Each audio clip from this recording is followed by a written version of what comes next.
Bonjour à tous et bienvenue sur boursicoté.com pour cette nouvelle analyse technique Forex et matières premières avec une paire de devises euro-dollar qui continue à évoluer d'une manière baissière depuis la cassure ici des 1,1490. Donc on est ici sur une dynamique qui est un petit peu faiblie mais qui reste toujours baissière, toujours ici bien sous la moyenne mobile 20 exponentielle en direction ici de la prochaine zone de support qui se situe à 1,14. Si les cours se mettaient à rebondir, la zone de test serait cette zone ici des 1,1490, éventuellement la moyenne mobile 20 exponentielle qui évolue actuellement au niveau de cette zone horizontale. Mais pour l'instant, il n'y a pas de signe de retournement. On voit que la hausse ici des histogrammes du MACD n'est pas du tout observé dans les cours. On a un RSI qui reste bien ici en zone de survente. On a une tentative là de sortie à ce moment-là. Alors si effectivement la sortie était confirmée, on pourra avoir un rebond technique, mais tant que celui-ci reste sous la zone des 1,1490 et je dirais même sous cette zone ici des 1,1525, on resterait dans une dynamique baissière. Sur la paire de devises livre sterling contre dollar américain, on est là aussi dans une dynamique qui reste baissière.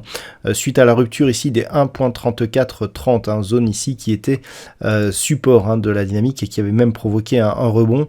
On a cassé cette zone ici s'est tout de suite interposée en tant que résistance par rapport à un rebond technique éventuel. On a marqué un nouveau plus bas significatif et là on a un deuxième rebond technique ici qui va certainement venir tester ici cette zone des 1.3430. Alors c'est assez intéressant parce que la moyenne mobile 20 exponentielle évolue aussi quasiment sur cette zone. On voit pour l'instant que la dynamique reste baissière. On a eu donc un nouveau plus bas significatif. Et tant que les cours ici restent sous cette zone des 1,3430, l'objectif se situe lui sur une zone inférieure à 1,3290. Et puis sur l'or, on commence à retrouver une certaine dynamique. Jusqu'à il y a peu, je vous parlais d'une évolution qui s'était totalement neutralisée sur le métal jaune. Et je vous disais que tant que l'on ne passait pas au-dessus des 1831,50, on n'avait pas de mouvement directionnel fort. Alors on a eu une forte dynamique ici. On a commencé par casser 1807, puis le 1831,50. Et la zone ici des 1865, c'est une zone intermédiaire. Mais elle est intéressante car on voit bien ici que d'un point de vue technique, on est venu s'arrêter sur ce niveau et que l'on est encore en train ici de le tester. Alors si ce niveau venait à être cassé, le prochain objectif sera la zone ici des 1910 $ l'once. Et comme je vous l'ai déjà indiqué, cette zone des 1910 $ l'once, elle serait intéressante si elle était cassée puisque il y aurait un signal de retournement de dynamique. Effectivement, il y aurait cassure ici d'une zone de point haut significatif. Depuis ici, cette double zone de point bas, on n'a plus de nouveaux points bas. Donc le fait ici d'avoir une impulsion, consolidation ici qui était venue presque chercher cette zone mais sans la toucher, le fait que l'on touche éventuellement et que l'on casse à la hausse si cette zone est 1910 nous donnerait un signal de retournement de la tendance moyen terme. Donc c'est à surveiller dès la semaine prochaine.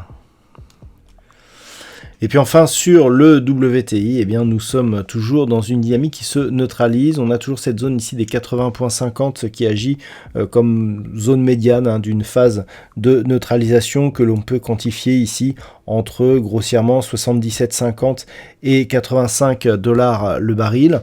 On reste ici dans cette zone, une tendance légèrement baissière, on le voit ici à la succession des points hauts significatifs, mais on n'a plus de nouveaux points bas depuis que justement nous avons eu ce point haut.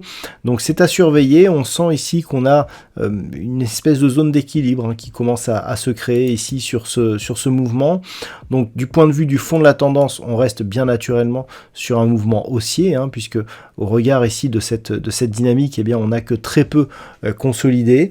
Et puis si les cours persistent à évoluer au-delà des 80,50 $ le baril, on pourra reprendre ici des velléités haussières, mais ce ne serait confirmé que sur rupture de cette zone ici de point haut significatif proche des 83,50 $ le baril. Ce n'est qu'en cassant ici cette zone de résistance intermédiaire, que l'on pourra avoir un signal de reprise d'une certaine dynamique haussière en direction donc de la zone de résistance des 85 $ le baril.